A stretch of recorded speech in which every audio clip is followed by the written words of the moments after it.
ఏపీలో ఎన్నికలకి కేవలం నెల రోజులు మాత్రమే ఉంది. ఈ నేపథ్యంలో ఎన్నికల సమరం ఆసక్తికరంగా మారుతుంది. మరోసారి గెలిపే లక్ష్యంగా వైసీపీ, ఈసారి ఎలాగైనా అధికారం దక్కించుకోవాలని కూటమి అన్ని రకాల వ్యూహాలు రచిస్తున్నారు. ఇదే సమయంలో కాంగ్రెస్, వామపక్షాల కూటమి కూడా తమ బలమేంటో చాటాలని బరిలోకి దిగింది. పీసీసీ చీఫ్ గా బాధ్యతలు చేపట్టిన నాటి నుంచి షర్మిల దూకుడుగా ముందుకు సాగుతున్నారు. కడప ఎంపీగా సొంత కుటుంబ సభ్యుని మీదనే బరిలో నిలిచారు. దీంతో కడప పోరు ఉత్కంఠత రేపుతుంది. ఇదే సమయంలో సీఎం జగన్ సతీమణి భారతి సైతం ఎన్నికల ప్రచారంలోకి అడుగు పెడుతున్నారు. దీంతో కడపలో కొత్త రాజకీయం ఆసక్తిని పెంచుతుంది. ఇప్పటికే సీఎం జగన్ బస్సు యాత్ర ద్వారా గుంటూరు జిల్లాకు చేరుకున్నారు. అటు చంద్రబాబు, పవన్ ఉమ్మడి సభలు నిర్వహిస్తున్నారు. పీసీసీ చీఫ్ షర్మిల ప్రచారం కొనసాగిస్తున్నారు. జనసేన తమ స్టార్ క్యాంపెయినర్లను సైతం ప్రకటించింది. ఈ నెల 18న ఎన్నికల నోటిఫికేషన్ విడుదల కానుంది.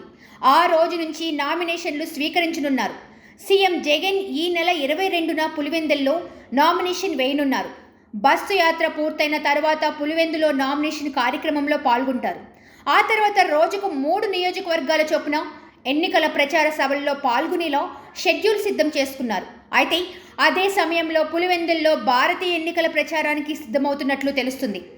జగన్ నామినేషన్ తర్వాత భారతి పులివెందుల్లో ప్రచారం చేస్తారని పార్టీ నేతల సమాచారం. పులివెందుల టీడీపీ అభ్యర్థిగా బీటెక్ రవి పోటీ చేస్తున్నారు. కాంగ్రెస్ అభ్యర్థి ఖరారు కావాల్సి ఉంది. 2019 ఎన్నికల సమయంలోనూ భారతి వైసీపీకి మద్దతుగా కడప జిల్లాలో ప్రచారం చేశారు. ఈసారి పులివెందులతో పాటుగా కడప జిల్లాలోని అసెంబ్లీ నియోజకవర్గాల్లోనూ ప్రచారం చేస్తారని చెబుతున్నారు. అయితే ఈసారి కడప ఎంపీగా షర్మిల బరిలో ఉన్నారు.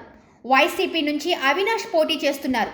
షర్మిల, సునీత తమ ప్రచారంలో వివేకా హత్య కేసు ప్రధానంగా ప్రస్తావిస్తూ అవినాష్ను టార్గెట్ చేస్తున్నారు.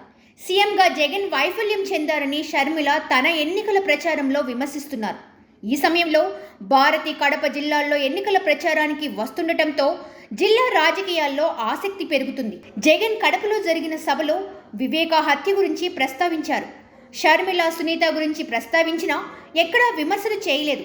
ఇప్పుడు భారతి సైతం వైసీపీ అభ్యర్థులకు మద్దతుగా ప్రచారం చేస్తారని, షర్మిల గురించి ప్రస్తావన చేసే అవకాశం ఉండదని పార్టీ నేతల అంచనాగా కనిపిస్తుంది. అదే సమయంలో భారతి ప్రచారంలోకి దిగితే షర్మిల ఎలా స్పందిస్తారనేది కీలకంగా మారుతుంది.